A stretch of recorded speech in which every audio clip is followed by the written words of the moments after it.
Hey, what's up everybody, and welcome back to News Dose, and it's the final day of E3. And really, there's been a lot of great-looking games that's been announced over the last couple days, and this really is that gamer holiday. But I know a lot of you all were definitely excited for that upcoming Nintendo Direct.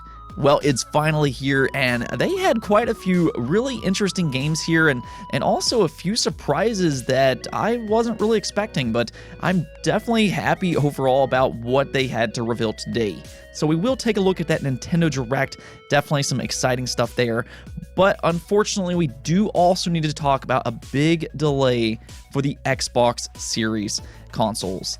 Yes, there was a pretty major Xbox delay, though I actually think this is good news in disguise, and I'll kind of explain why here in just a bit.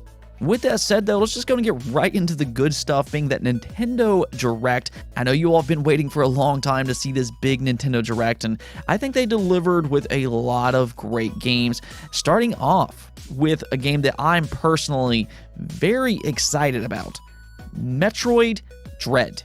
Yeah, we've talked about this game quite a bit in the past, as I was pretty positive that Mercury Steam was working on a 2D Metroid, but it's now been absolutely confirmed today, and it looks absolutely excellent.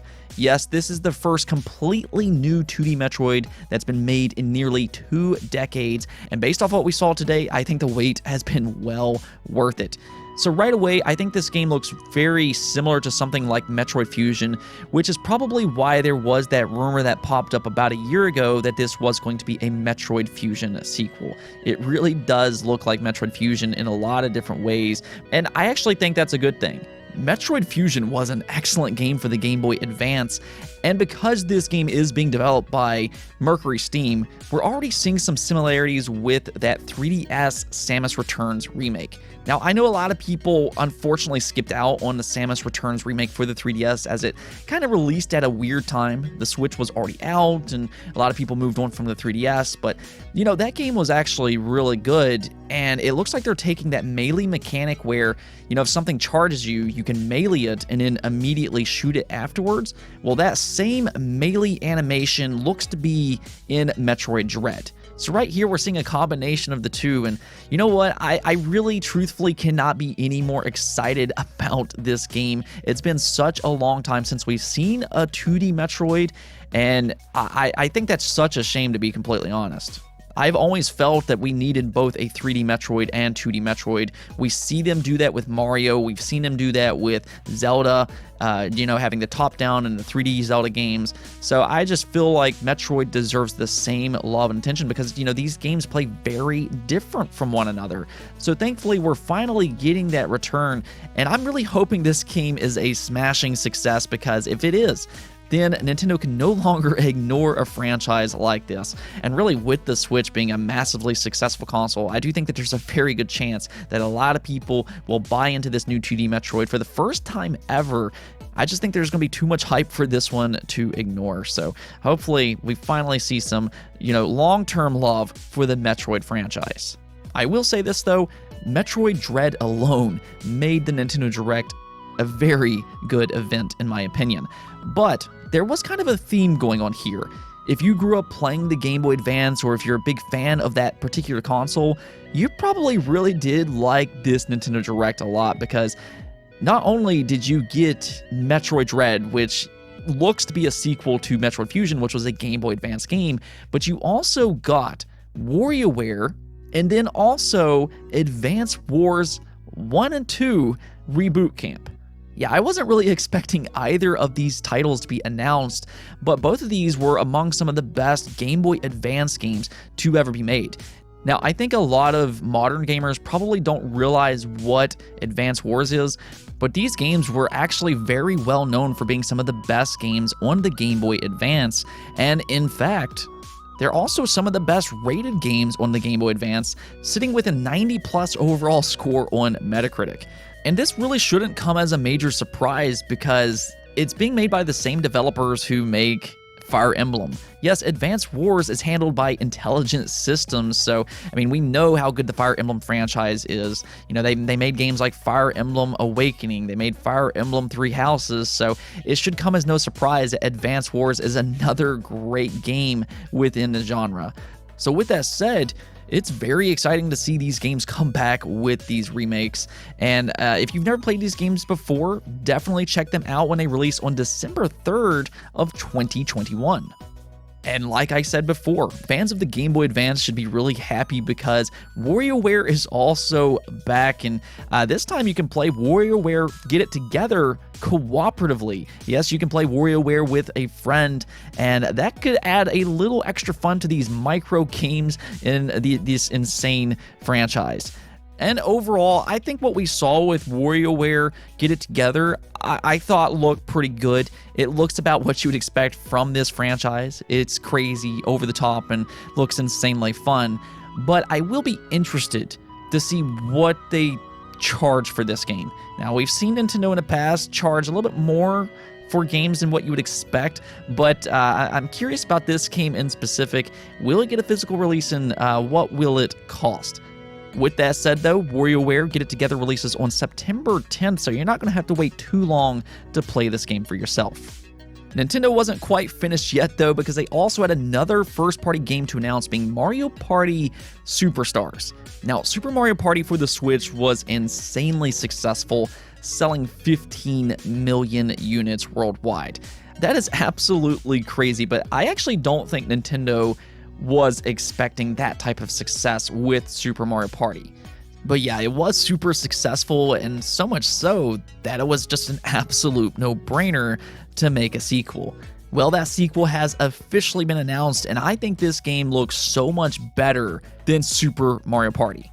So Mario Party Superstars actually has two major improvements over Super Mario Party, and the first of which is a very welcome addition with online play. Yes, right out of the gate, Mario Party Superstars will support online, which is just fantastic news. This is something that Super Mario Party just recently added, but you know, it just makes so much sense to have a game like this, which is dedicated to multiplayer, have online play.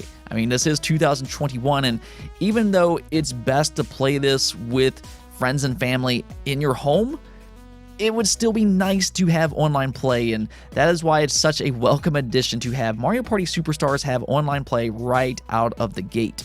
Now, the other major improvement, and this is something that I really like, is that every single game supports traditional controls. Now, this is the thing that I really did not like about Super Mario Party.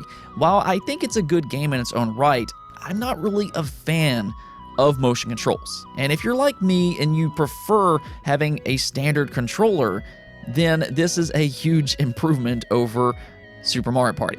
If anything, it gives you options. If you want to use a motion controller, I believe you can still do that. But having standard controls is, again, a very welcome addition. Now, something else that they're doing with this game is they're actually taking inspiration from old Mario Party games. Now, I grew up playing on the Nintendo 64, and my favorite Mario Party games was definitely the ones that released for the Nintendo 64, and then later on with the GameCube. I do prefer those games over the newer entries, and it looks like they're going back to that style of games. They did say that they're going to collect different boards and games from the series past, and I think that's a great sign. So really, I like what I've been seeing and hearing with Superstars, and this game will be out on October 29th on the Switch. Yeah, if you're starting to notice something, the Switch is starting to have a pretty amazing lineup for the rest of 2021. Actually, about that, let's go ahead and take a look at a few other games that they talked about at this event. So yes, they did give a small update for Breath of the Wild 2, which included a gameplay trailer. We did get a little bit of gameplay here for Breath of the Wild 2, and it showed some interesting new mechanics in the game. For example, there was this ability where you could kind of go through the ground. Be interested to see how that exactly works. But the big question for Breath of the Wild 2 is, when will it actually release? And unfortunately, it will not release this holiday, but instead will come out sometime in 2022. That's okay though, because there's a lot of other Nintendo games releasing this year, and really, as long as Breath of the Wild 2 turns out to be a good game, That's the most important part. Now, we did also get a Zelda Game & Watch reveal here, which includes Zelda 1, 2, and then Link's Awakening. And this actually looks really cool. I bought the Mario Anniversary Edition last year, and yeah, I'm pretty sure I'm going to buy this one as well. If you're a Zelda fan, then a Zelda Game & Watch would be a nice addition to your collection. Beyond that, though, they had a couple good-looking third-party games here, including Doom Eternal Ancient Gods, Tony Hawk Pro Skater 1 and 2 was here. Of course, we had Mario Rabbids, which was revealed at that Ubisoft event earlier in the week. And then the two that really stood out to me would be Danganronpa Decadence and then Shin Megami Tensei 5. Now, first off, I just want to say Danganronpa is amazing, and I really do mean that. I think the Danganronpa franchise are among the best games available on the PlayStation Vita. They fit perfectly on a handheld screen. They have a crazy over-the-top story that's really interesting. They have memorable characters, and these are just games that you need to play if you want a good story. These games may not necessarily be the most popular games in the world. This isn't your Metroid or Mario or anything like that. But if you want a fun, good story and don't mind something a little bit more dark, then try the Danganronpa franchise out. Just trust me, these are really good games, and Switch fans should be really happy with these coming over to the Nintendo Switch. As for Shin Megami Tensei 5, though, this is a game that JRPG fans have been looking forward to for years and years now. But we finally got a gameplay reveal, which it does look very good, but more importantly, we got a release date for November 12th. So there it is official. Shin Megami Tensei 5 will be out on November 12th. And like I said, when you start to look at the 2021 schedule, the Switch lineup is fantastic. Overall, though, I think Nintendo held a solid Nintendo E3 Direct. There was quite a few surprises here with Advance Wars 1 and 2, and then you had WarioWare, and then those big games like Metroid Dread and Mario Party Superstars, and, for you Zelda fans, you got Zelda Breath of the Wild 2 gameplay alongside that release window of 2022. So I think if you own a Nintendo Switch, there's definitely a lot to look forward to throughout 2021 and then in 2022. But yeah, I thought this was a good Direct, and especially thanks to that Metroid Dread reveal. Very excited for that one. Next up, we do need to talk about that big Xbox game delay, and that's for the upcoming Everwild by Rare. Yes, unfortunately, Everwild is getting a pretty significant delay all the way back to an optimistic release window of 2024, and in fact, this game is actually being completely rebooted. And right away, I know that's going to draw a lot of concern. Anytime a game gets delayed or rebooted, there's always those questions of, what's wrong with the game? But I actually think that this might be a good thing, and just bear with me and I'll explain why. So there's always been a lot of questions about what Everwild actually is. What we do know is that this game looks just absolutely striking. Visually, Everwild is quite the showcase, and that's why they've probably been so willing to show Everwild in the past, even though they didn't really have gameplay implemented quite yet. They know they're onto something special in terms of its world and visuals, and really is quite the showcase. But what is this game? And there's always been that looming question, not just with fans, but with the developers themselves. We've known for a while that they've been trying to implement some game ideas with this game. And from the sounds of it in the past, it was going to have some godlike elements. But that's pretty much all we really knew. And because there was never really a clear direction on what the gameplay for Everwild would be, things have drastically changed since Simon Woodruff, the creative director, left last year. And that right there is probably why we're seeing this game be rebooted, or at least in terms of its gameplay. But here's the good thing. Greg Mells is actually the one that stepped up to be the creative lead for Everwild going forward, and that's actually fantastic news. Now, if you don't know who Greg Mells is, he is one of the main reasons that Rare is such a beloved developer. He's worked on some of the greatest Rare games ever made, including Donkey Kong Country, Banjo-Kazooie, Viva Pinatas, and even the latest Sea of Thieves. He has a long, rich history of making great games that are fun to play. So with him being the creative director, I actually view this as a good sign. while the previous Everwild may not have had a clear direction in what the game would actually be like, I do believe Greg Mells will find a way to combine that beautiful art style with overall fun gameplay. I'm pretty confident in Greg Mells making a good game, and that's exactly why I think this is actually good news in disguise. Now, I do know that there's going to be some people that's really disappointed by this delay and maybe even a little concerned, but sometimes games just need to be rebooted. I mean, just as an example, Metroid Prime 4, which is a game that a lot of people are really excited about, needed to be rebooted. And that's what you need to keep in mind. At the end of the day, the most important thing is that the game is actually good when it's completed. So, don't look at this reboot as a terrible thing. I know it's disappointing, but as long as it does turn out to be a good game when it's completed, that's the most important part. And, again, with Greg Mells now leading the project, I think that's a great sign, as he really is a legendary developer with a great overall track record. Moving on, let's talk about a game that was announced during the Limited Run Games E3 presentation, and you know what, I'm actually really excited about this one because WayForward announced River City Girls 2.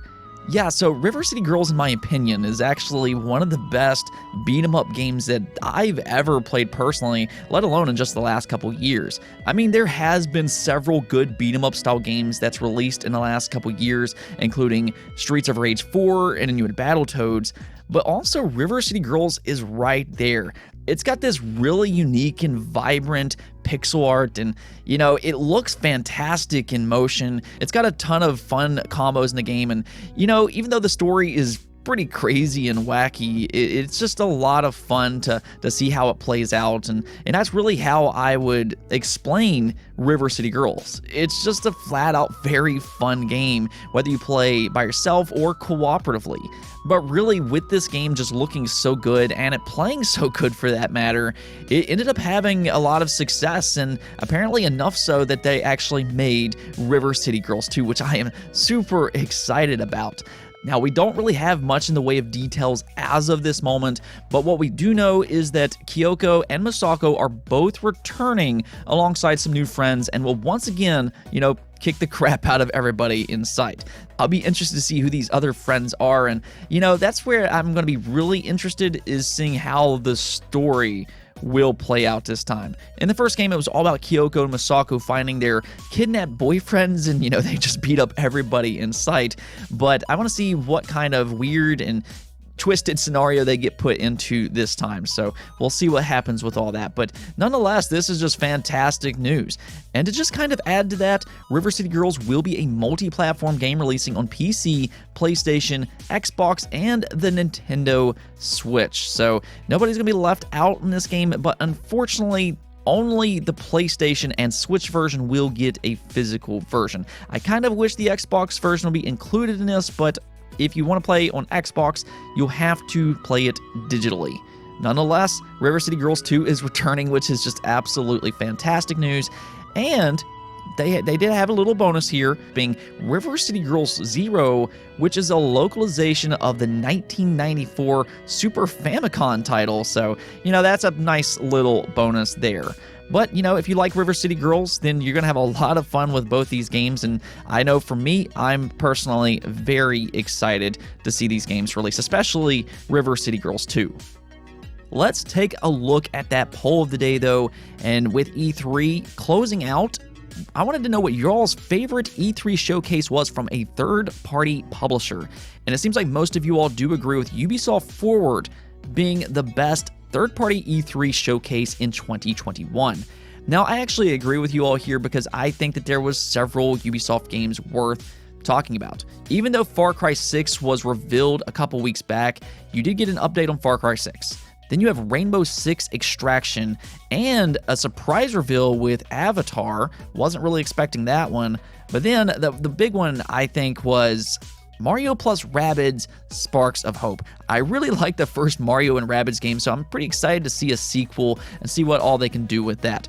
But yeah, I do think that Ubisoft Forward was a relatively solid event, And I can't really say the same thing with Square Enix and then Capcom. Now, Capcom had some good games to show, but there wasn't really anything new and exciting. And then Square Enix, yeah, that was just kind of an overall disappointment. But at the end of the day, I'm actually really happy with what we saw at E3 this year. I think there was a lot of good games shown, whether it be at the Xbox Showcase, Ubisoft, Nintendo. There were some good games shown at the Future Games Show and in the PC Gaming Show. So I'm just overall happy with what E3 had to bring this year. I can honestly say that there's a lot of games that I'm really looking forward to that they showed this year at E3 2021. Anyways, though, that's it for this episode, but if you liked the video, don't forget to bell notification and subscribe button for more content just like this. Also, if you'd like to support the channel through Patreon, thank you for making this content possible. Peace out.